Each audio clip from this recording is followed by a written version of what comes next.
Hey everyone, it's Aaron from CY Exotics. Figure I'd do a full in-depth care video about these Cuban False Chameleon Anoles. I've been raising them up since little hatchlings. They've been doing absolutely amazing. I'm absolutely in love with them. So first off, we got them in 18 by 24s, which is a pretty good starter tank for them. I originally started off all 4 hatchlings in an 18 cube. And then as they grew, I moved them up into these 18 by 24s with custom backgrounds. I will be posting videos how I make these custom grave stuff foam backgrounds. So if you guys make sure to like and subscribe, I'll show you how I do those. I got a couple I have to get done soon. But first off, I miss them about 3 times a day. Just to make sure they're staying hydrated. These guys will only drink water droplets. They won't drink water out of a stagnant dish, which is why I have these big leafy plants in here. They really just hold the water droplets, and these become almost watering stations for the anoles. Even in this one over here. Big leafy plants full of droplets. So that's a great way to make sure they're staying hydrated. I do plan on putting this whole rack on a misting system. I gotta do a little bit of work still. I gotta raise up this top shelf a little bit. Move everything up a couple shelves. I'm gonna fit 3 more 18 by 24s on the bottom. And then once I do that, I'll hook this entire system up to a Mist King. Just to make my life easier. But right now I'm hand misting them 3 times a day. As far as ambient temperature, my reptile room's ambient temperature is always about 75 to 78. So they have Zoomed nanodomes, and I'm running the 35 watt halogen heat lamps, and that'll give them basking temperature around maybe 90 to 95. So I'll take the temp gun real quick.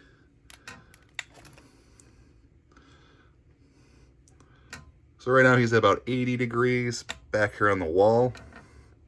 It's about 90 on top of this log. Yep. It's about 86. So they have a good gradient.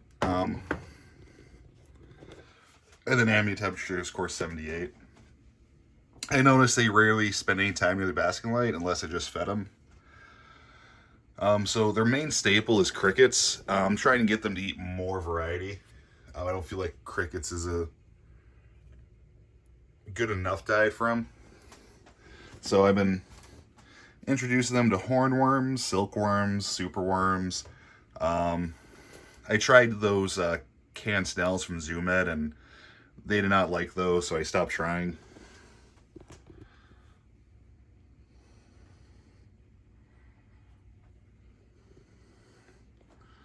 And then, of course, they got UVB. So I got a dual light fixture up here. The front one is UVB. The back one is Color Max.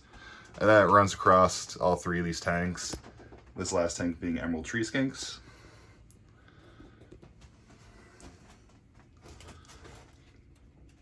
But as far as humidity goes, I don't really chase numbers. I just make sure they always have water droplets to drink, and then the ambient humidity from the live plants and the droplets and everything just kind of takes care of itself, so to speak. They do dry out here and there. I'd let them dry out just to avoid mold. And we'll see if... Let me try to get in focus. See if he wants another hornworm. And yes, he does.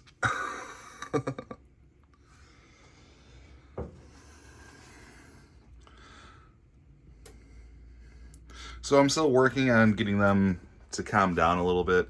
They're not like horribly aggressive, but they're not super tame either. Like if I go to pick them up, they get a little offensive. They might show me their beard. They immediately try to jump out of my hand. But, you know, it's just building trust. You just gotta make them realize that nothing bad's gonna happen when I come in to pick them up. And this female really hates me. So you can see as soon as I come in,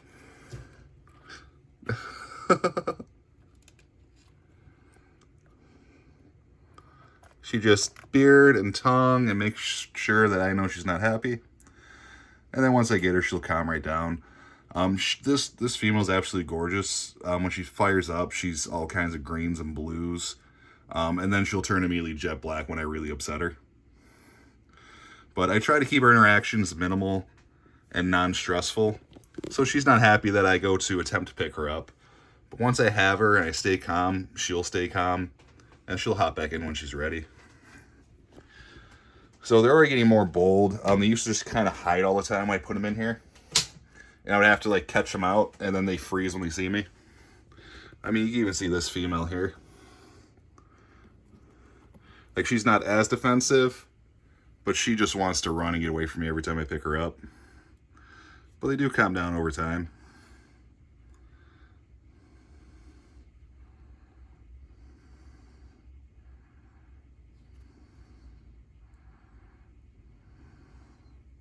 And the male in here is even more timid. He's chilling right there. If I went to go reach for him, he'd just run to the back corner. But, you know, overall, these guys are awesome. They are about maybe a little over half grown right now. Ultimately, they're going to a 36 long, 18 deep by 36 tall enclosure as their final adult homes per pair. It'll be very similar to these. I'll make custom backgrounds. I'll give them tons of places to climb and perch and be happy. These guys are absolutely amazing species to keep. But just the few essentials is making sure you mist them down constantly so they always have water droplets to drink. They are a diurnal species, so UVB is absolutely required for them. Any UVB bulbs may fade over time, so it's a good idea to replace them at least once a year. Unless you have a UVB meter and can actively read how much UVB is being put out. Small basking spots in the mid-90s is perfectly fine. And of course, you go bioactive, which all my tanks are bioactive. I personally don't like cleaning up poop, so I like the isopods and springtails do it for me.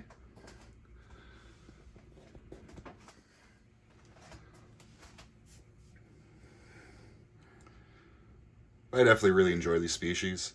If you guys want to see, any future videos, if you guys have questions, leave comments. I answer everyone possible. Make sure you like, subscribe, hit the bell icon to keep getting notifications when I post. And I will constantly do updates on these. Next video I have planned is probably going to be a new species I got. So make sure you guys stay tuned for that. And as always, I always appreciate you guys watching. Thank you. Take care.